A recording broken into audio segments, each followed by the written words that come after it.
pessoas, eu ia poder mudar não só a minha realidade, aquela que era dificultosa estruturalmente na minha casa, mas a gente ia poder mudar a vida de muita gente. Então eu aprendi muito cedo que a gente tinha que se juntar. E nesse ajuntamento eu chego nos movimentos populares, movimentos sociais, eu chego no movimento estudantil, secundarista, fui do Grêmio do Liceu Paraibano, na universidade, participei ativamente do movimento estudantil, fui do Centro Acadêmico de Serviço Social, fui do Diretório Central das e dos Estudantes, e aí me encontro com o feminismo, né? E aí foi um encontro maravilhoso, e eu lembro muito bem, porque o feminismo é uma descoberta, né? O feminismo, para mim, é uma história de vida. Eu vivencio ele da minha casa ao meu fazer político. E em 1997 eu passo a compor a equipe do Centro Acorda Mulher, e daí então, né? E aí sou mãe, né? Eu tenho uma filha de 30 anos, né? Eu também, em meio a tudo isso, eu caso, né? Eu já casei 2 vezes. Oi, querido. Ô, Sandra, você falou aí que foi presidente do Grêmio Estudantil do Liceu. Isso em que ano? Do Liceu eu não fui presidente, eu fiz Participou. parte do Grêmio, sim. Que ano mais ou menos? Rapaz, olha, você me pegou agora no ano, mas quem era... Anos 90, né? E Por aí. Início dos 90 por aí, e por final aí, dos sim, 80. exatamente. Acho que era o Eudes o presidente na época, não era o Eudes, não. Sabe quem era? Era Bill, o presidente Ah, da Bill. época. Era Bill, era. Eu lembro do Bill. Eu lembro. Porque eu fui presidente da Academia de Comércio das pessoas também. mas estou lá. Então, nós somos dessa época aí também. Exatamente. E eram grêmios fortes, o Liceu, a Academia de Comércio, junto com o Marista, eram grêmios fortes. Era, e tem a luta, que né? iam pra rua naquela época, tinha Passagem. logo em seguida o Fora Colo e tudo mais, né? Foi o Lindenberg também, que já morava no Rio, mas voltou naquela época Sim. para fazer uma militância aqui, foi importante, muito grande. Eu lembro demais isso aí, os jovens na rua, os estudantes, os caras pintados na rua. Era. E então assim... Quando é que você descobriu, então, que a partir dali, então, era uma militante real, que iria lutar não só pelos direitos das mulheres, mas também de todos? Olha, inicialmente, né, eu comecei na pastoral, né? E no movimento popular, no diálogo com o movimento sem terra, no diálogo com o movimento urbano. Eu dialogo muito com o urbano, né? Eu sou muito urbana, gosto mais da cidade e dos conflitos que a cidade gera, né? A cidade é a questão de você estar numa dialética constante, né? A cidade é uma coisa em movimentação, porque a cidade é composta de pessoas. E aí o que é que acontece? Eu estou indo e voltando para quem está em casa, quem está escutando esse programa, né? Então, naquele momento, eu descubro quando eu começo a me inquietar. Agora, me descobrir feminista, eu sempre me inquietei com as relações de gênero. Eu nunca achei justo, né? Eu não entendia por que eu tinha que lavar as roupas dos meus irmãos. Eu não entendia isso, né? Eu não estou entendendo isso, não quero fazer isso, isso não está legal. Ele vai me pagar, como é que vai ser essa questão? Então, assim, sempre foi inquieta. Mas quando eu me descubro feminista, e foi em 1997... Eu lembro demais, lembro de tudo. E aí eu me descubro e começo a militar fortemente em defesa da cidadania plena das mulheres, da construção de um mundo que seja bom para todo mundo. Como eu estava dizendo, eu sou mãe, né? Eu tenho uma filha de 30 anos e Janaína já super realizada, é defensora pública lá em Minas Gerais, está bem, graças a Deus, é a Nossa Senhora, que eu sou cristã também. Essa igreja católica me trouxe essa coisa muito boa da espiritualidade, de Nossa Senhora muito presente na minha vida. E, lógico, não tá, o Estado é laico, eu defendo a laicidade do Estado. Tenho um filho de 27 e tenho um de 16, né? Então, assim, eu sempre quis um mundo melhor para todo mundo. Não só para mim, mas para as pessoas que me cercam. Então, toda construção, sabe? E aí, se você me perguntar qual é o movimento que você é orgânico, eu sou feminista. Feminista e feminista orgânica. Eu sei exatamente. Para mim, é uma atitude de vida. Daí, então, a ideia de entrar para a política. Pronto. Aí, pronto. Vamos lá. Não, porque há de se convida, Paulinho, que sem a política presente na vida das pessoas não poderemos resolver nada. De Né? jeito Tudo tem que nenhum. passar pela política. Sim. Mas de uma política bem feita, sim. voltada para um fim realmente nesse sentido. E assim, como eu não nego a história das pessoas, eu construo a minha. Quando eu estava no Acorda, eu era assessora do deputado estadual Ricardo Coutinho, na época, né, um mandato bem bacana na Assembleia, aquela coisa toda. A gente já se conhecia de antes, já militava sem trabalhar, sem ganhar nada, né? Aí já tinha passado pela UFPB? Quando eu estava com o Ricardo, eu concluí o curso e passei no mestrado. E aí, o que é que acontece? quando o Ricardo foi eleito prefeito, eu fui convidada para o orçamento democrático, né? Ou seja, a ferramenta de participação e de construção coletiva na cidade. Então foi um aprendizado imenso, imenso. E aí eu lembro, e aí eu vou trazer presente um companheiro meu, né, de luta, de estrada, o companheiro Rubens Freire, hoje ele é secretário de governo, né? Porque tem gente por tudo quanto é canto aí da minha história, por isso que em todas as vertentes. E eu lembro que quando o Ricardo ganhou para deputado a segunda vez, aí ele disse, Sandra, você percebeu quem é a segunda pessoa mais saudada aqui nesse lugar? Tá cheio de gente. Aí ele disse, é você. Então, e aí começou a construção. Então, se você me perguntar, o que me levou para a política foi a minha história. Se você perguntar, você planejou ser vereadora na cidade de João Pessoa? Não.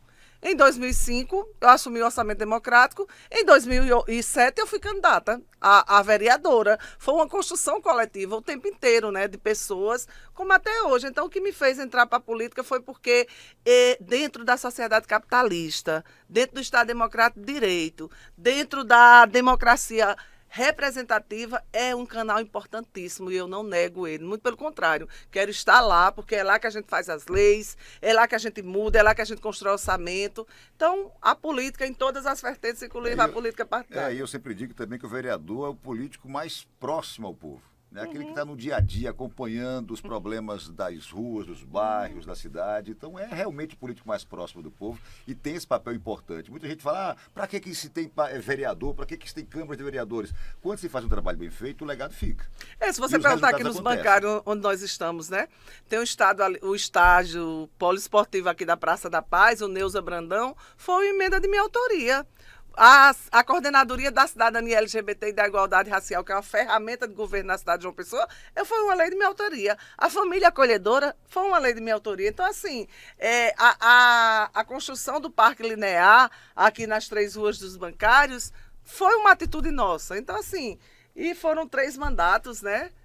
E sempre muito bem votada, eu fui muito bem votada, inclusive agora que não fui reeleita. E aí vem uma mulher negra, né, do movimento estudantil, do movimento social, vem uma mulher que veio do povo, né, das comunidades, que passou por toda a dificuldade do mundo sendo mulher, e aí o sexo mulher frágil, num ambiente branco, num ambiente no parlamento, machista, onde os homens predominam, né, suas políticas e seus planejos, seus planejamentos, né, para poder chegar ao poder. Aí chega uma mulher do povo, uma mulher negra que vem feminista, que vem representando aquela mulher sofrida, aquela mulher. E aí, como é Sandra, vereadora, extremamente pronta para debater com aquele ambiente branco, aquele ambiente político, machista, Olha só.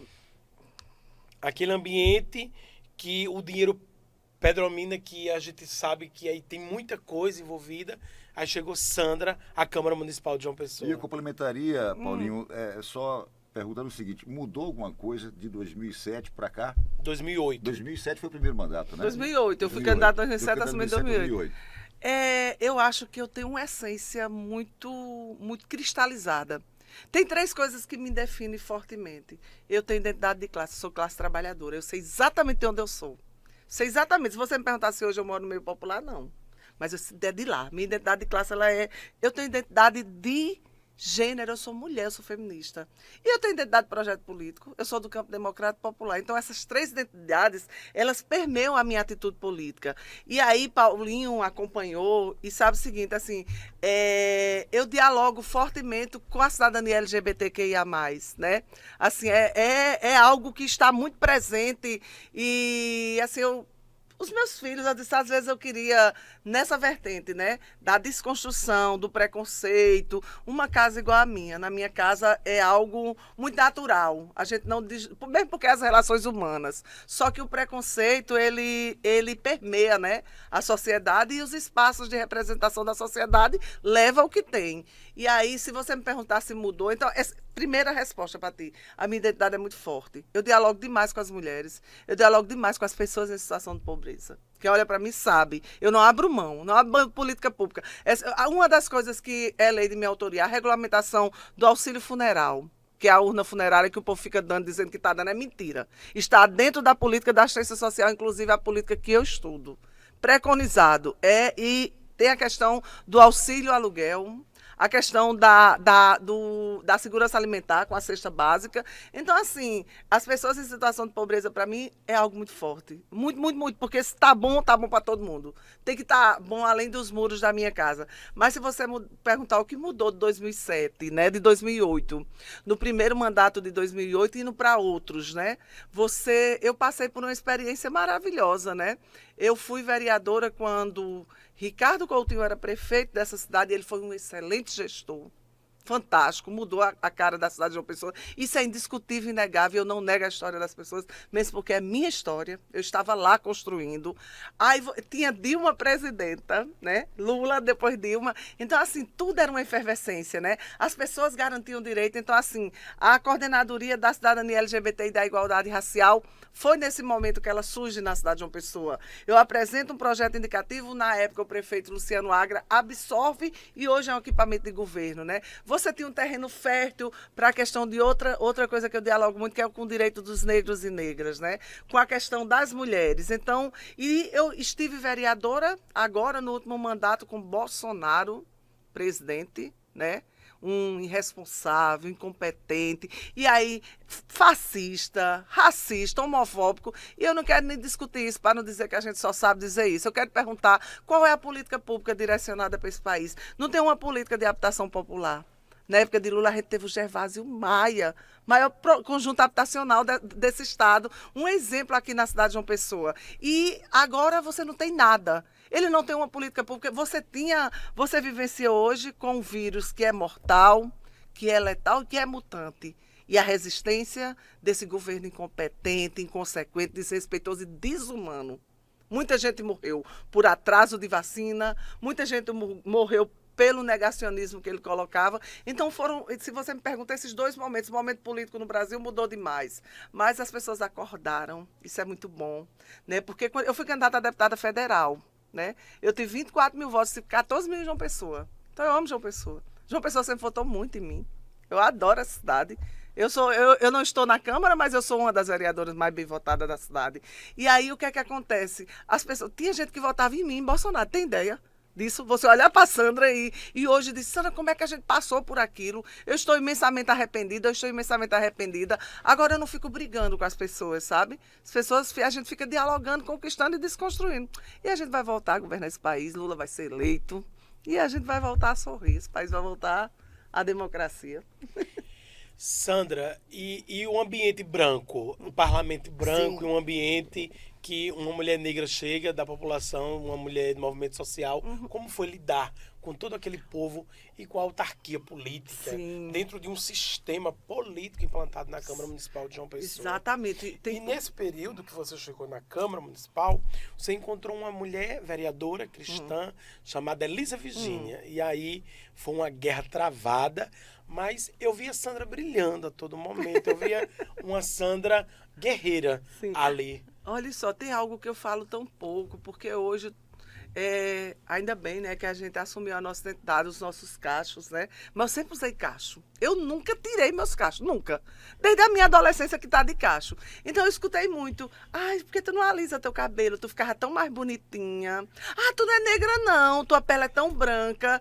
Então assim, quando eu tentava me colocar dentro deles, né? Quando era necessário. E aí, lógico que sofre o preconceito por ser mulher, sofre o preconceito, mesmo a pigmentação da minha pele não sendo tão forte, mas assumir a identidade enquanto mulher negra é algo muito difícil, porque assim, tem a questão da anemia falciforme, dando uma dialogada com a saúde, na questão das mulheres negras e dos homens, né? Vocês não têm ideia da dificuldade que foi o debate sobre a questão da anemia falciforme na Câmara Municipal de João Pessoa, porque não tinha um Doppler transcraniano, que foi uma das minhas emendas, para fazer a prevenção em criança que tem o traço ou que tem anemia. E foi uma emenda minha para botar dentro do hospital ali no Valentina. Então, esse mundo branco, hétero, e eu sou heterossexual, quem conhece? Eu ri tanto porque tem umas amigas minhas, né, comigo nas paradas, todas as paradas LGBT, eles, Sandra, desde o início que eu tento convencer a menina que tu não é lésbica, eu disse, mulher, não conversa nada não, isso não me incomoda, mas assim, o preconceito vinha muito forte para cima de mim também, por conta dessa questão, né, mas assim, eu estou dizendo aqui, nem sei porque eu disse isso, porque quem me interessa, a minha individualidade. como a individualidade das pessoas. Eu fico imensamente indignada quando alguém quer falar da identidade sexual ou da identidade religiosa. Isso é de fora o íntimo, é a escolha. Então, esse parlamento, sabe, branco, e uma mulher, chego lá, tem uma mulher, sabe? Tem outras mulheres, Raíssa Lacerda, sabe? Ela tem as coisas, né? A identidade política dela, ela tem a vertente ideológica, mas é uma mulher que respeita as mulheres, né? Elisa não, e eu respeito a Elisa, ela sabe disso. Eu nunca a desrespeitei, eu acho que eu nunca fui desrespeitada, porque eu sou muito forte, eu sou muito firme, eu vou pra briga, mas eu vou pra briga política. Ninguém nunca me viu brigando com ninguém. Eu não brigo em canto nenhum, na minha convivência privada, eu acho que eu só brigo com menina, é a menina lá de cada vez em quando, né? Mas Sandra se sentia oprimida, acuada, constrangida com aquela forma de Elisa fazer política? Acuada, constrangida, nunca. Nunca, nunca, nunca. Eu tenho uma identidade muito forte, muito pelo contrário, sabe? Aquela mulher, e eu digo para ela, sem nenhum problema, sabe? Com todo o respeito que eu tenho para ela, eu tenho até bem querer por ela. Ela sabe disso. Agora, pelo fazer político dela, eu não tenho nenhum. Porque quando ela fala, ela caça direito. Quando ela faz uma atitude política, ela caça direito. Ela persegue negros e negras, LGBT, mulheres. É uma coisa tão espetaculosa. E aí, entendeu, né? É um show, é um show, é um espetáculo. É um espetáculo, sabe? E eu não posso fazer espetáculo com a vida das pessoas, não. Eu prefiro perder a eleição. E é algo dela, é algo que ela se comporta dessa forma.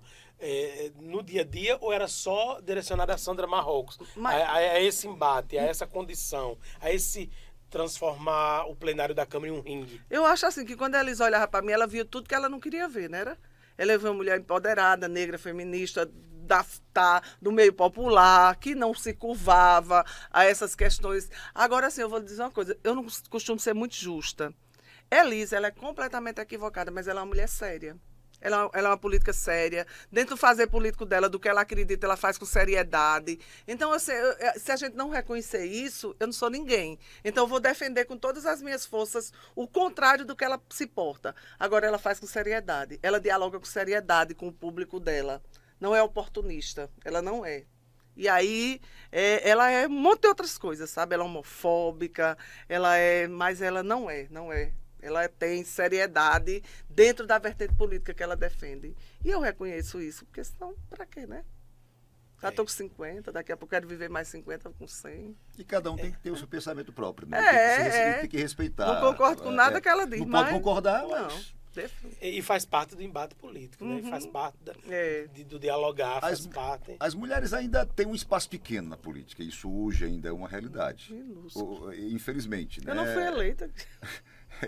Há uma mudança, inclusive, recém, né, na reforma eleitoral, na reforma política, para justamente aumentar o número de políticos na Câmara, também nas câmaras e tudo mais, e também das mulheres, políticos negros e mulheres. O que é que você achou dessa reforma, primeiro assim, mini-reforma política? Olha só, para dar uma dialogada com a tua fala, eu defendo a política de cotas com todas as minhas forças.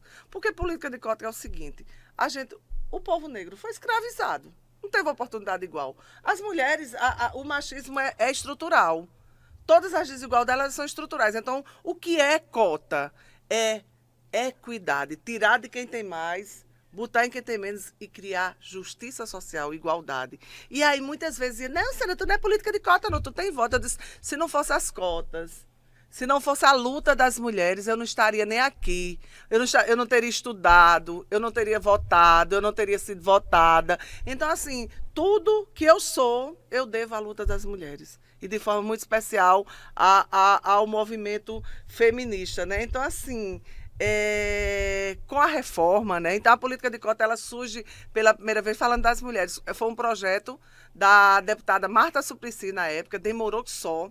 E na reforma política, a gente fez uma grande discussão com os movimentos populares, construímos uma plataforma. Porque qual era a reforma política que eu defendo? Seria uma reforma política, porque estão dando pincelada de reforma política, né?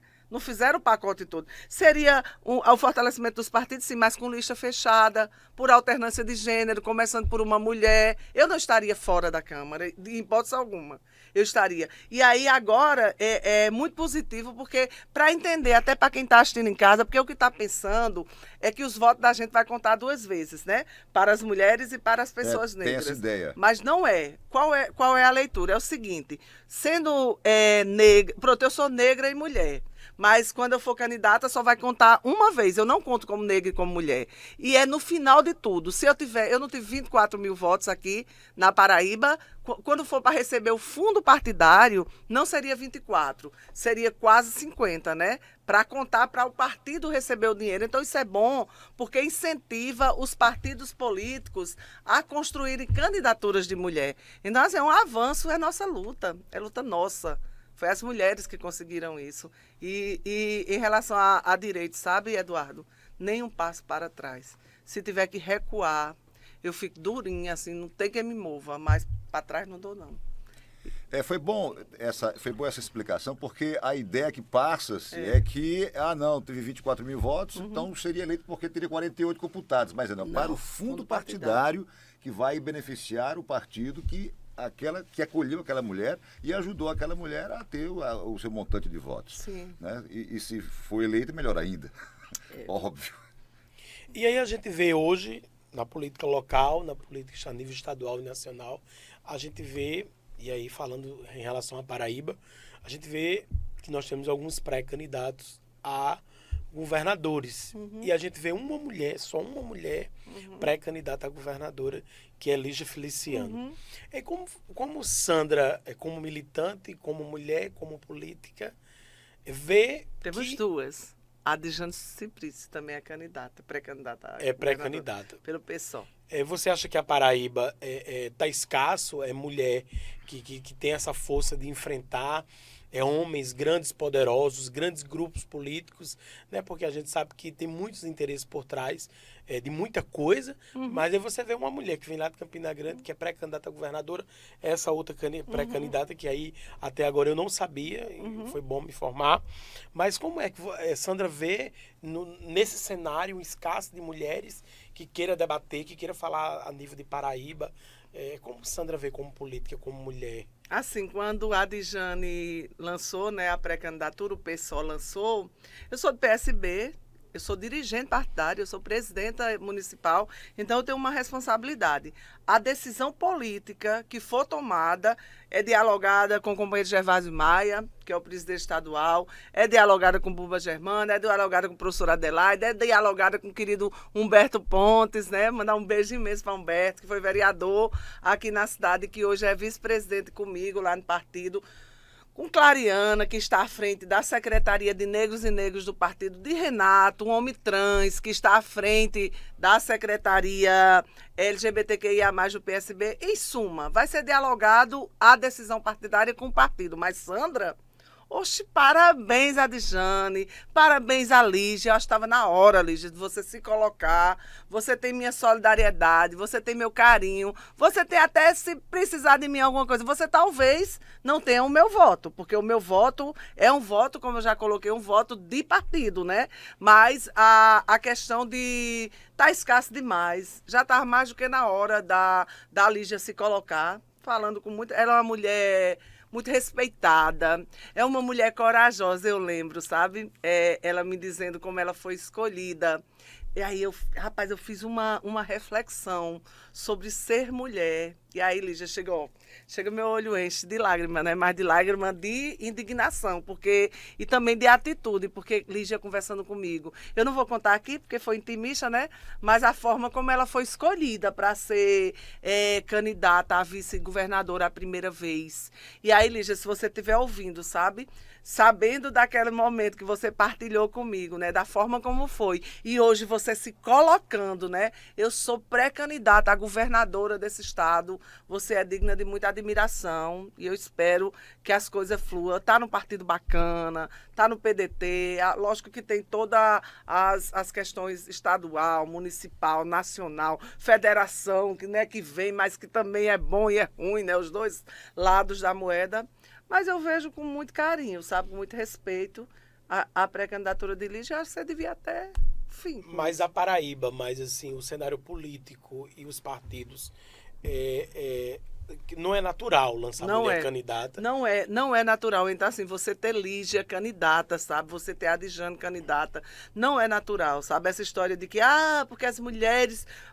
Quando a gente tá lá fazendo tudo, a gente é bem bonitinha, né? Tudo inteligente e tal. Mas quando a gente diz, espera aí, ó, agora é nossa vez. É nossa vez. A gente deixa de ser bonita, a gente passa a ser doidas. Né? Eu fiz, inclusive, recentemente, um estudo para uma crônica que eu faço diariamente na 100.5, que é Femilíder, e que eu descobri não, né? Fiz um levantamento rápido e verifiquei que apenas 6 estados elegeram mulheres em toda a história política nacional. Né? A Rosiana foi a primeira, lá no Maranhão. O Rio Grande do Norte foi o estado que mais elegeu mulheres. Foram Vilma. 3 vezes, né? Foi a Vilma primeiramente. Inclusive a atual é paraibana.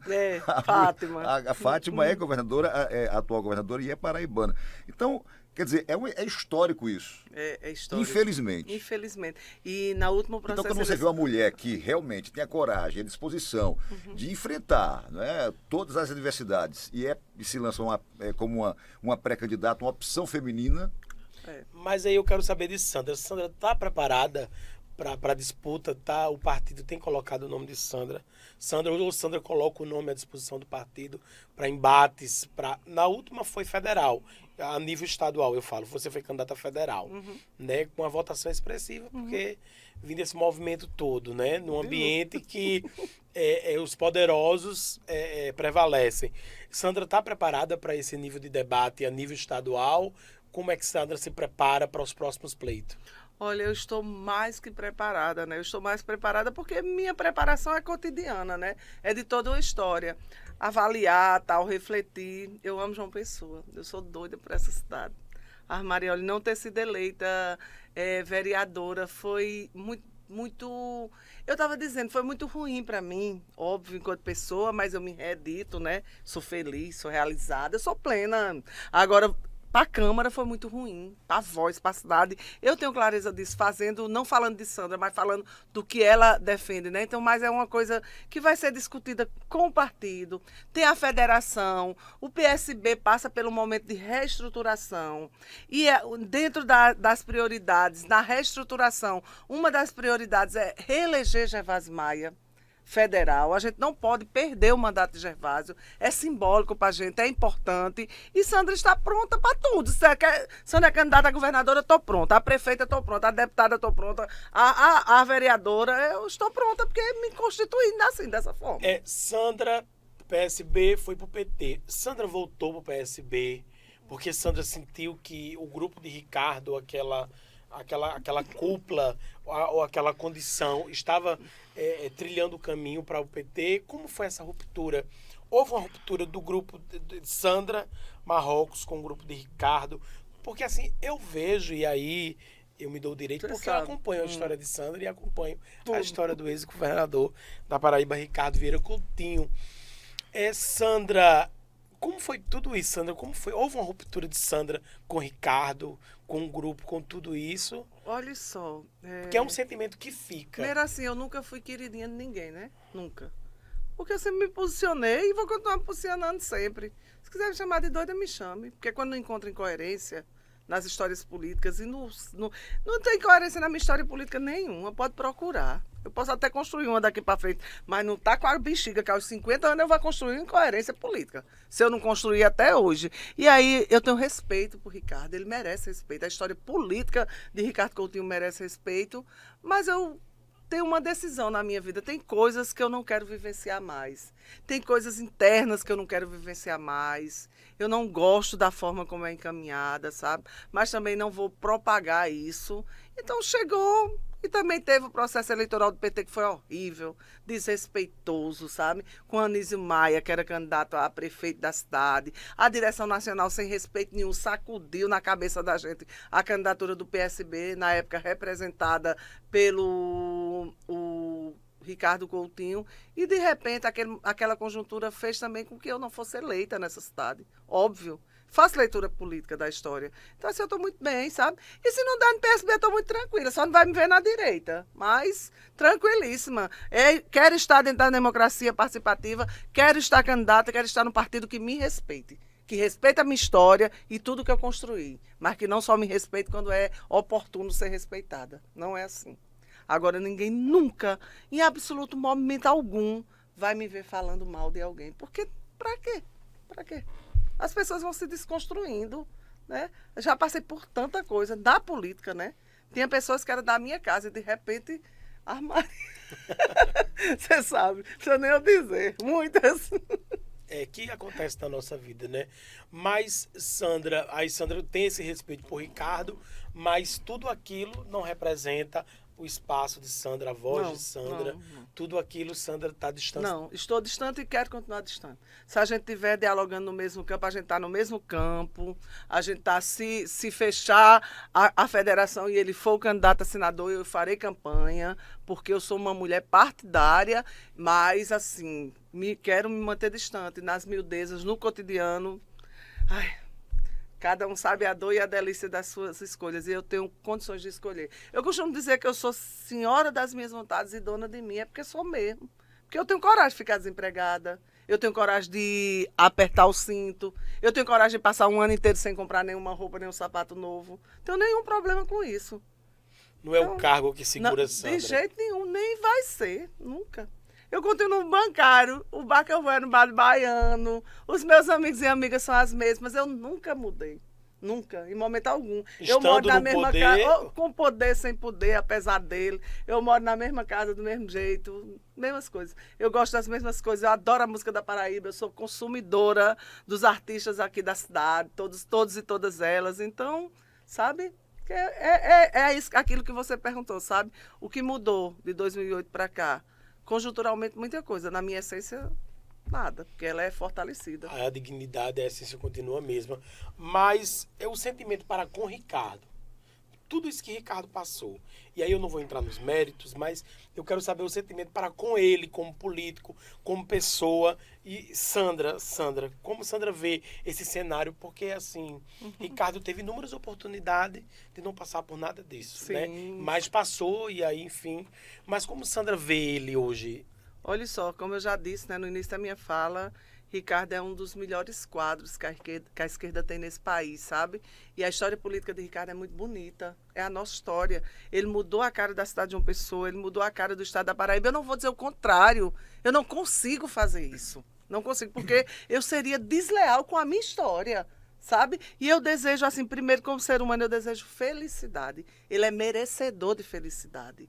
E como ser político, eu espero que ele se encontre, que ele volte para a política da Paraíba, porque ele é um quadro bacana, ele é um bom quadro. Sandra, você acha que ele errou quando não deixou o governo para, naquele momento de 2018, né, sair a candidato ao Senado? Você acha que foi um erro politicamente? Ele sabe o que eu disse a ele sabe exatamente. Porque então... hoje ele seria um senador eleito e combatente lá. Recentemente tivemos a CPI da saúde. E eu não tenho dúvida que ele seria um dos nomes mais importantes dessa CPI. Sim, tenho certeza disso também, sim.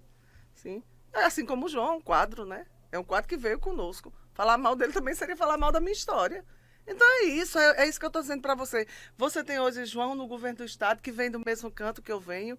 Você tem Ricardo lá, você tem fulano na prefeitura. Então, assim, o nosso grupo, né, as pessoas que se forjaram, e eu acredito na essência boa de cada uma delas. E não é boa de bondade, não, porque bondade, o ser humano é ruim e bom. Você falando acredita... bom de fazer o bem, de fazer pensando nesse bem, você acredita na junção de partido de esquerda para esse ano eleitoral de 2022? Eu acredito. Com PT, PSB... Com PDT, né? PDT. Ciro se aquieta lá nacionalmente.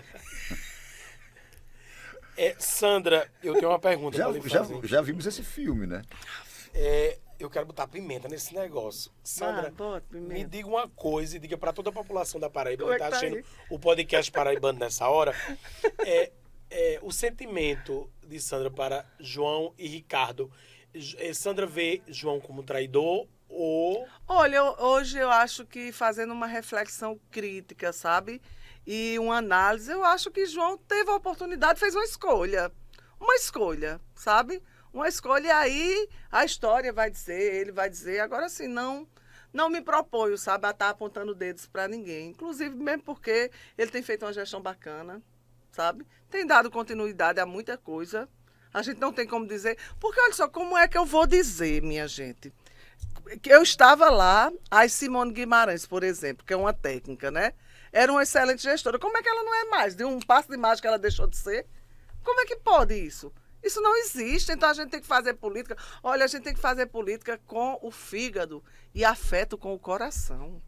Você tem afeto para as pessoas. Agora você tem que ter clareza, né? Acho que João fez uma opção, isso passou. Agora não pode estar fazendo política com coração, porque são dois quadros que em algum momento eu desejaria que sentassem, né? Mas não sei se acontece, né? E são momentos diferentes. São momentos diferentes. Agora, toda a minha decisão política passa pelo PSB. Eu estou no PSB, eu sou partidária. O que decidiu pode até ser contra. Eu fui contra um monte de coisa. Eu já disse que eu me junto, mas não me misturo, muitas vezes.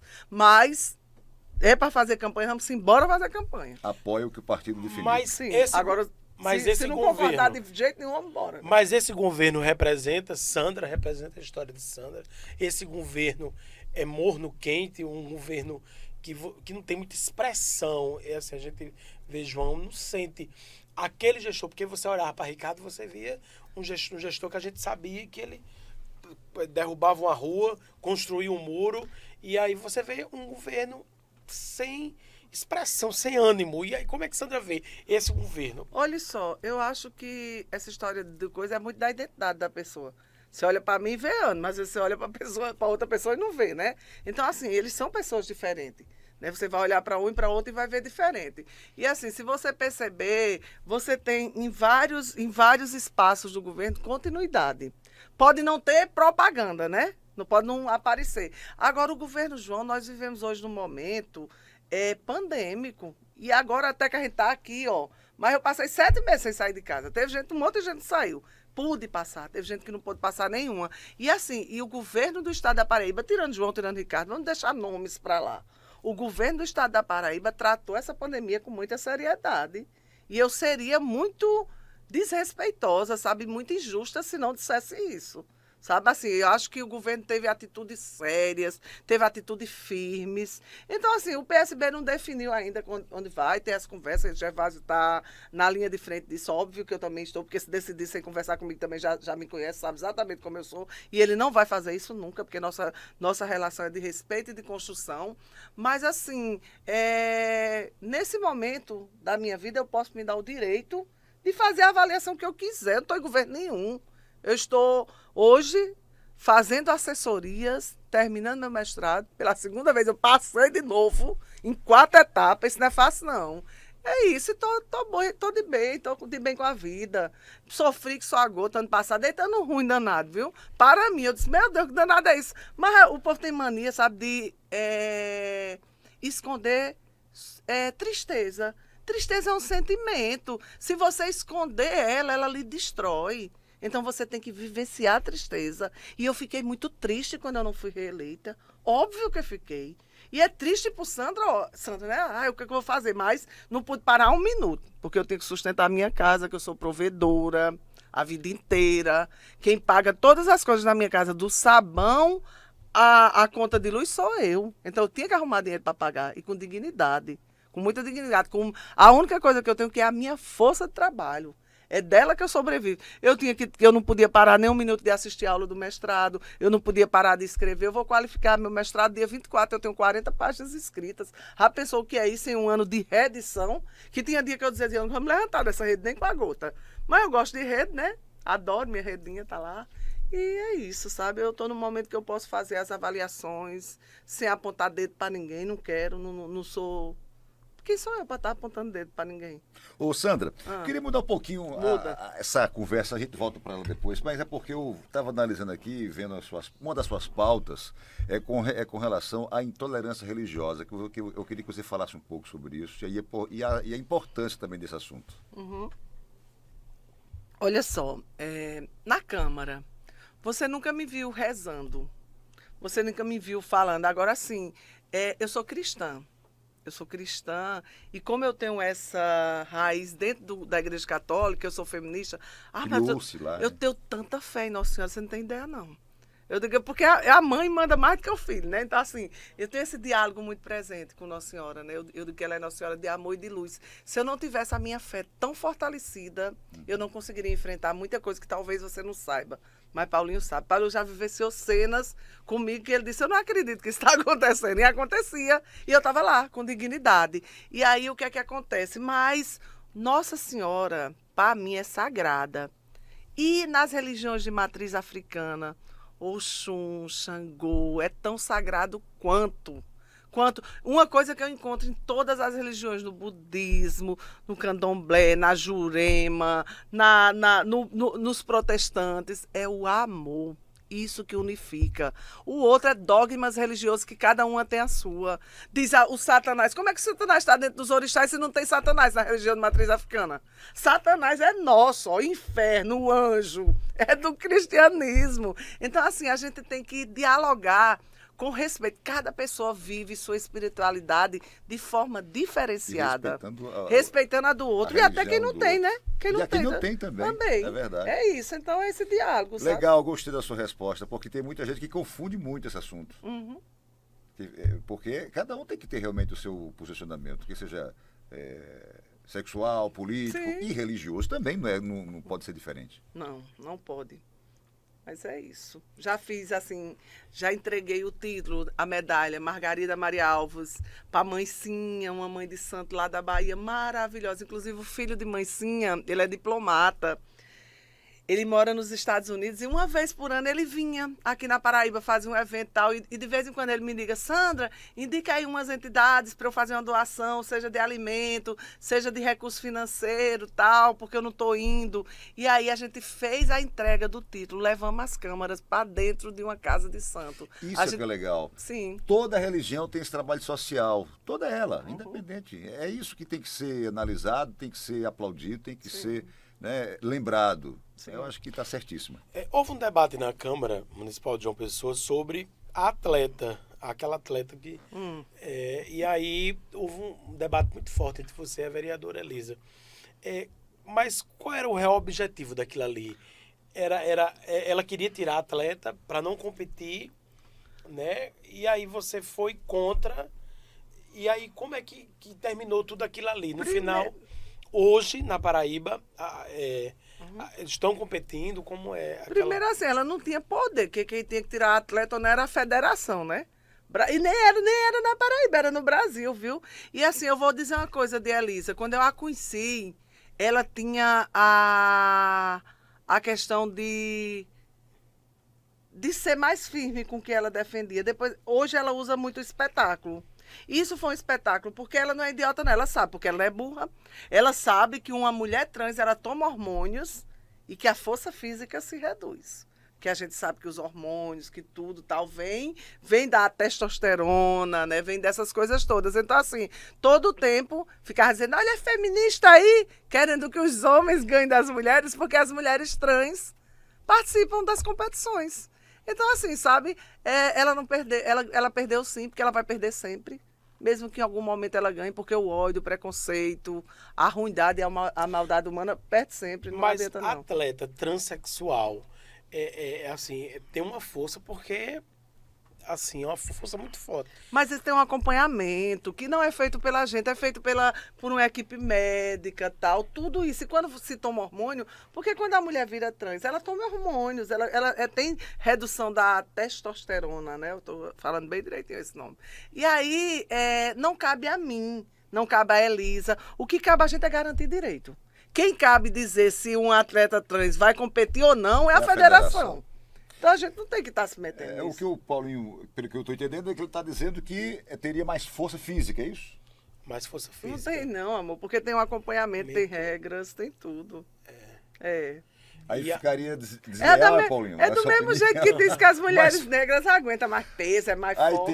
Tem isso também. Mas mulher é mulher, né? Mas dizem sim, mas é isso tem aí. Mais as mulheres negras dizem que a gente não vai parir porque é negra, não vai sentir dor. Aguenta levar peso porque é negra, é mais forte. Isso tudo é criação, é invenção, é simbólico.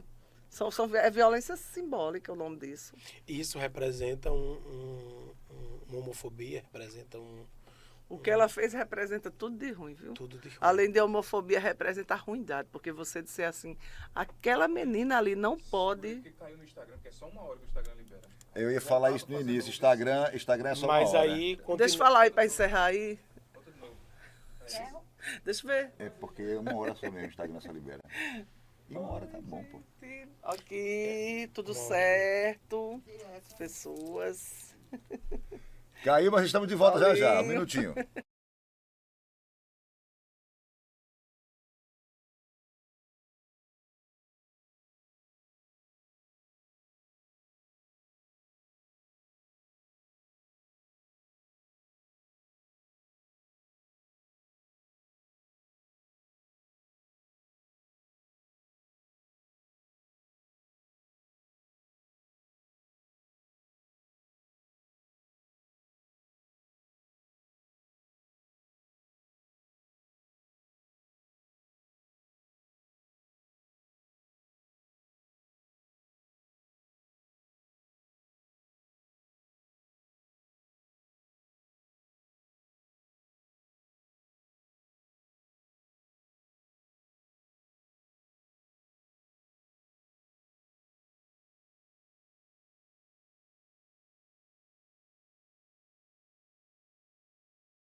Não, eu saio de madrugada de É, 4 mas horas da é- manhã de Roraima. Eu preciso encerrar bem chão. bonitinho. Show não, Não, chega, vamos filmar isso aqui. Bora, Júnior. Vamos, Já Júnior, pode? Bora, bem Mas aqui rapidinho. não tá ligado não o tape. Senhor querido, Tá, ficou bom beleza. demais. Vai. Tá.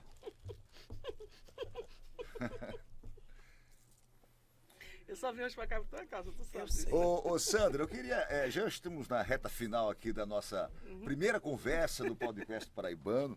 E eu queria não deixar aqui de faltar também a gente pautar um assunto que eu acho importantíssimo, principalmente agora, recente, durante a pandemia. O índice de feminicídio foi altíssimo aqui na Paraíba, no Brasil inteiro, mas vamos focar aqui a nossa Paraíba, porque eu estava vendo aqui alguns dados, mais de 46% das mortes de mulheres na Paraíba foram por feminicídio. É um número, você estava Sim. a gente Sim, agora a há gente pouco tava também, vendo, antes é. da nossa conversa, estávamos vendo números que você estava aí constatando, porque em 5 meses do ano passado eu tenho números bem Fresquinhos, né? não fresquinhos tanto, porque esse número já não é mais e não é a realidade também, né? A gente sabe que muitos casos não vêm à imprensa ou não são registrados, mas é um número muito alto Exatamente. e aumentou bastante na pandemia. Exatamente, né? Porque a questão do. Eu vou falar do feminicídio, porque eu não quero falar em homicídio, porque para mim, uma mulher, quando é assassinada, é feminicídio. É tanto que a nossa luta é incorporar todas elas dentro da lei do feminicídio, que o crime é hediondo, que a penalidade é maior, né? Então, isso é uma luta que o Movimento Mulher teve e é uma vitória nossa. Então, para você ter ideia, né? Na Paraíba, você traz esse dado aí, e na pandemia, as mulheres, elas passam a conviver todos os dias, cotidianamente, com o seu agressor dentro de casa. Porque a violência contra a mulher, em sua grande maioria, e aí não sou eu que estou dizendo, né, dos homicídios acontecidos na Paraíba de 2015 a 2022, mais de 80% foi de pessoas próximas, cônjuge, ex-marido, ex-namorado, e desses 68,7% de cônjuges, ou seja, de esposos, né? E quando você vai para os dados do ano passado, de janeiro a dezembro, de um levantamento realizado pela ONG Centro da Mulher 8 de Março, né, através de jornais, aí você tem na Paraíba 51 homicídios. E que a gente incorpora todos eles no feminicídio. Mesmo os dados colombianos, que é apenas 49, não é 46%. isso? 46, que corresponde a 22 homicídios, mas a gente diz que não. A gente diz que 51 foram feminicídios. Essa é a nossa luta. Então, assim, é algo que é muito grave, é uma mazela. Ou seja, a cada 10 assassinatos, 5 são por feminicídio. Foram por feminicídio. Então, isso é grave. E o metade. feminicídio é assim, é você ser morta por ser mulher, por sua condição de gênero. E, na verdade, é assim. Quer se separar. Então, assim, são pessoas que fazem parte das suas relações afetivas. Isso é muito difícil. Então, assim, a gente pode, em um outro momento, dialogar aqui. O meu projeto de pesquisa, né, eu estou pesquisando, enquanto pesquisadora, é de uma lei de minha autoria, que é a Lei Marielle Franco, aqui na cidade de João Pessoa, que preconiza o ensinamento das noções básicas da Lei Maria da Penha nas escolas, na rede municipal de ensino. Já tive um diálogo com a Secretaria de Educação, com a professora América, já tive um diálogo com a Nena Martins, com a Cris Furtado, da Secretaria de Mulher, e para mim, depois da Lei Maria da Penha, essa é uma das maiores ferramentas do país, porque ela vai na origem. E fala-se por que não tem a lei do José, né? Porque o José já tem lei demais, e o José não é morto por ser homem, não. Mas a atuação das atuais secretárias da mulher, do poder público aqui da Paraíba, como é que você vê essa atuação no campo? Porque, assim, uma coisa é na teoria, outra coisa é na prática, chegar na ponta, chegar nas mulheres e ter o acolhimento e ter um trabalho eficaz que realmente funcione e que elas sejam atendidas e assistidas. Você vê como é essa atuação? Olha só. Como você vê, Sandra? Olha só, todas as políticas públicas na pandemia, elas ficaram fragilizadas. Porque muitas delas você ficou em casa, as mulheres estão sendo assassinadas mais ainda, porque elas estão todos os dias dentro da sua casa com seu agressor, com quem vai lhe matar. Então, assim, Lídia Moura, sabe? Lídia Moura, desde que eu conheço ela, que ela milita nas questões das mulheres. Eu conheci Lídia Moura quando eu cheguei no PSB pela primeira vez com o Ricardo. Então, assim, sempre foi uma relação e, assim, dentro dos limites e possibilidades. Muitos limites nesse momento. E muitos limites que nem são de quem está à frente da pasta. Muitos limites do momento conjuntural que a gente está enfrentando, né? E, assim, Nena, né, ela não tem uma vivência com a política, mas é uma jornalista respeitada, já foi vereadora lá no interior do sertão, Piancó. lá de Piancó, sabe? Uma mulher, assim, encantadora, forte, já foi presidenta do Conselho Estadual das Mulheres. Então, assim, são duas companheiras minhas, são duas construtoras de um mundo feminista, de um mundo sem violência contra a mulher, né? E fui muito bem recebida. Todas as vezes que precisei para a minha pesquisa, porque hoje minha fala é de pesquisadora, né? Eu fui muito acolhida e, assim, percebo o esforço que está sendo feito. Agora, muita coisa precisa avançar. E aí a gente tem um presidente do Brasil, né? Tem um líder que... Líder teu? Não, meu não, líder... eleito pelo povo. Eu não votaria, não teria coragem de votar no homem Eu sei, meu amor. Mas, assim, que cita, né, a violência, e cita a confusão, a guerra, e é um homem que, os pais de família, e que manda é o homem, e essa política de Bolsonaro é uma política trágica, né, para a nação. E aí você vê que aumentou os índices de violência nos lares, nas famílias, né, na sociedade. E aí, Sandra, você como feminista, como é que é lidar e como é que é saber que a cada segundos, a cada minuto tem uma mulher sendo mutilada, tem sendo uma mulher constrangida, humilhada. E aí, Sandra, é muito difícil, né, para você como feminista, como mulher. Olha só, como eu já disse para vocês, né, ser feminista para mim é uma atitude de vida. É uma atitude de vida do cotidiano, das minhas relações interpessoal, mas também é um espaço de construção de política pública, de combate, de enfrentamento à violência contra a mulher, né? E assim, cada vez que uma mulher é assassinada, e tem muitas sendo assassinadas nesse momento, enquanto a gente fala, lógico que o meu coração fica em cacos, óbvio. Mas, assim, me fortalece na perspectiva de não desistir. Se você me perguntar, Sandra, por que você não desiste? É pelas mulheres. Eu não desisto pelas mulheres, porque constituir uma pessoa como eu, um ser político, independente de ser ou não, vindo do meio popular, em situação de pobreza, negra, mulher, demorou uns 30 anos. Então, não é uma coisa que nasce de um dia para outro, não. Então, eu tenho responsabilidade. Então, quem me faz querer estar na política são as mulheres. São as pessoas em situação de pobreza, muito forte.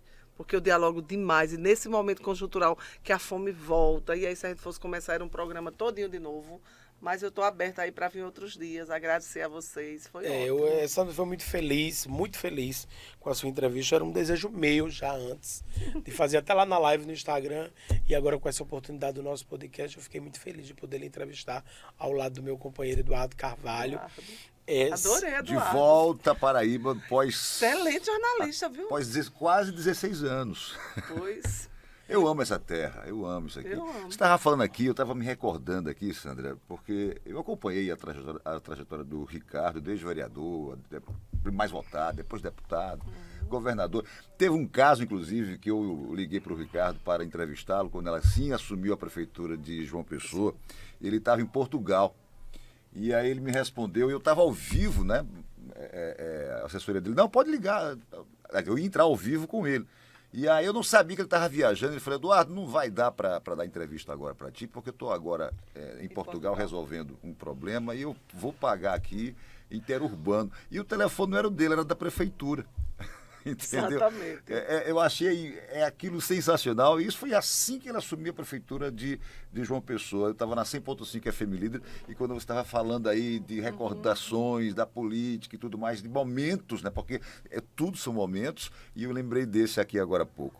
Eu queria aqui dizer que eu amei ter você aqui. Obrigada. O nosso papo foi Prazer. muito legal. Prazer. Né? Mostra que cada vez mais a mulher está ganhando seu espaço, cada vez mais a mulher realmente merece ter esse espaço, né? E, acima de tudo, reconhecer que as mulheres realmente têm competência de estar e atuando em qualquer área. E na política não pode ser diferente, porque, como eu falei antes, é só através dela que se pode resolver alguma coisa ou modificar o que está errado. Exatamente. Antes de concluir, nosso final eu quero ir para um ping-pong com Sandra. Vai, ping-pong Vamos lá. já. Vai lá, Vamos lá comigo. Mesmo. Sandra, o Alto Sertão. Amo. É minha identidade, minha raiz. Sandra Paraíba. Ah, Maria, eu sou da Paraíba e esse é meu lugar. A cara desse povo tem a minha cara. Coisa boa. João Pessoa. Uma pessoa é meu tudo. Eu amo essa cidade como se ela fosse gente. Vamos lá.